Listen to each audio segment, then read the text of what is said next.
Okay. Just make sure it's recording. Okay, great. So, Boris, I'm glad we have a chance to speak. And I think to start our interview off, I want to hear about your leadership experience where you feel that you made a big impact on the organization. Sure. A few years ago, when I started working for my company, an old company, I used to work for Molex, I was hired as part of the shared services accounting group to go to our Mexican plants and integrate our accounting processes. So basically, go there and document, figure out what they're doing, and bring them back to our corporate office. So going back and forth for several weeks visiting these facilities. Initially, right off the bat, I realized there were going to be some challenges. Of course, these people thought that we were going to take their jobs away, and they were very reluctant to help us, and they were sort of, for lack of a better word, roadblocking what was going on. And so I realized that I was going to have to build rapport with these people, and I wasn't just going to go in and document processes. I need to build rapport because I was going to be their main contact. So once I went in, after several weeks of traveling and documenting the processes, I was able to show leadership of being able to not just document the processes, but build relationships with them. And I was able to document the processes in detail, and then I was able to also build a strong relationship with the teams in Mexico. Subsequently, as a result, we were able to reduce headcount by 3 people, and we were able to look at their processes in parallel with our processes that we have for other plants, and be able to build best practices and improve the process. As a result, I was able to sort of establish my leadership within the shared services team. Okay. Great. So let me see how long. Probably 2 minutes. Yeah. So maybe almost on the little bit of short side. Like you guys should definitely have 2:30 to talk through when you're practicing. Because when you get in the interview, you're going to be more like Ushman, where you're talking a little faster because your adrenaline's going to go. So probably that means there's a little bit more explaining to do. So what do you guys have as comments for Boris? I think you said these people twice, and that might be putting it in a different way. Okay. Yes, I would agree with that. I had this a lot more structure last night. This is why we do this in a group, because there's more pressure, yes? Yeah. So I have a couple of comments for it. So initially I felt that first line should be like the answer first. You should give the highlight or single line about what the story is about. Like how was Martin when he said, I'm going to talk about a situation where did this and this is what happened. So give the answer first so that I'm not looking for that in your story. And I felt that you used we a lot. Like, we did this and we did this, but it's about your leadership. Right.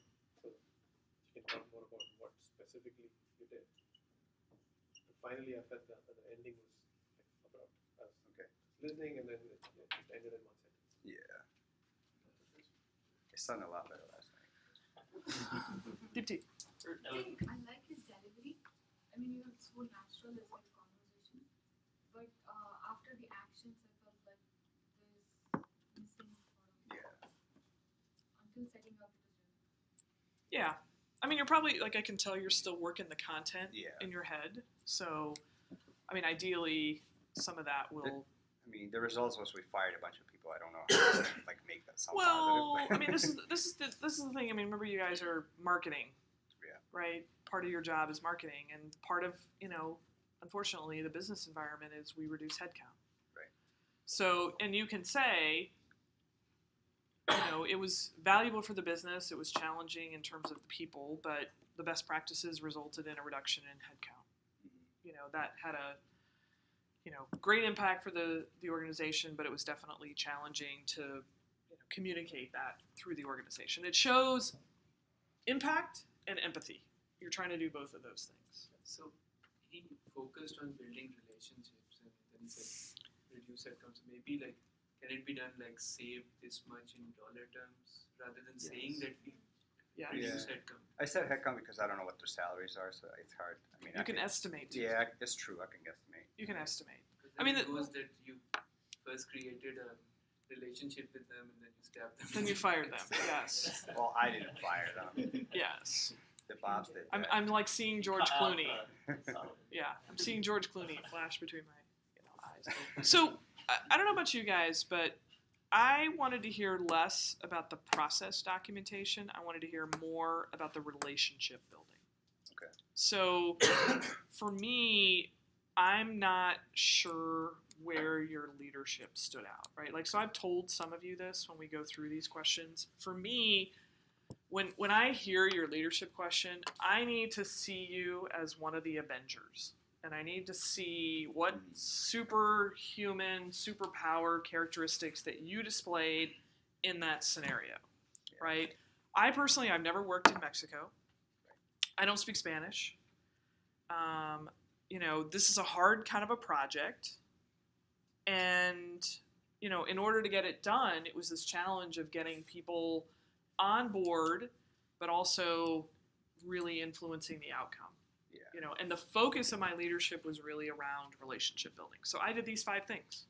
It was more being a liaison and trying to keep both parties at peace. So you gotta Okay. expand on that, and then make it.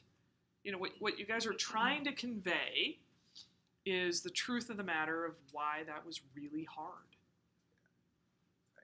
Why you had to, exert extra muscles. Right. The Avengers idea, I was listening to somebody the other day make a comment about how they love all these superhero comic book characters, but they actually are drawn to the people who are human. So they compared Superman to Batman and said, I really admire Batman more because Batman's a human, he's a mortal, who had to build his talents.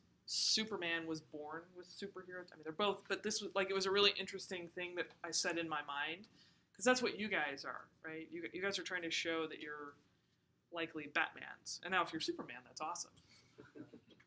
But a lot of the things that we do, we step up to the moments. We don't have that talent, that skill, that capability, that experience. We're experiencing it for the very first time. And you've done something heroic and risen to the occasion. So if you can convey that in your leadership stories, if you cannot convey it, then you need to ask yourself if that's a story you should be telling. Because it may not work in the environment.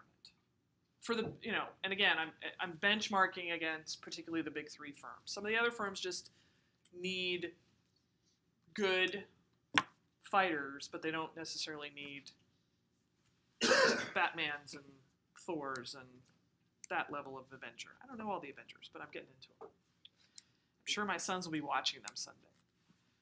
So talk more about the relationship piece, how you led. Something else that Boris did that I'm going to encourage you guys not to do, don't timestamp your experiences. This happened a few years ago.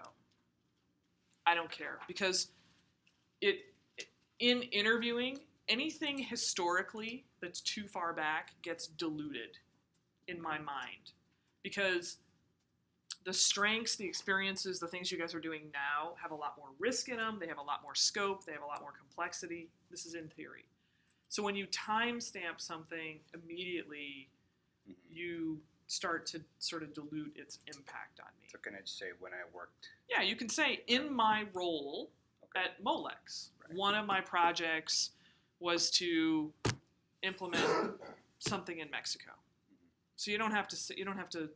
And I think these are the things when we haven't practiced and heard ourselves. They just it's natural.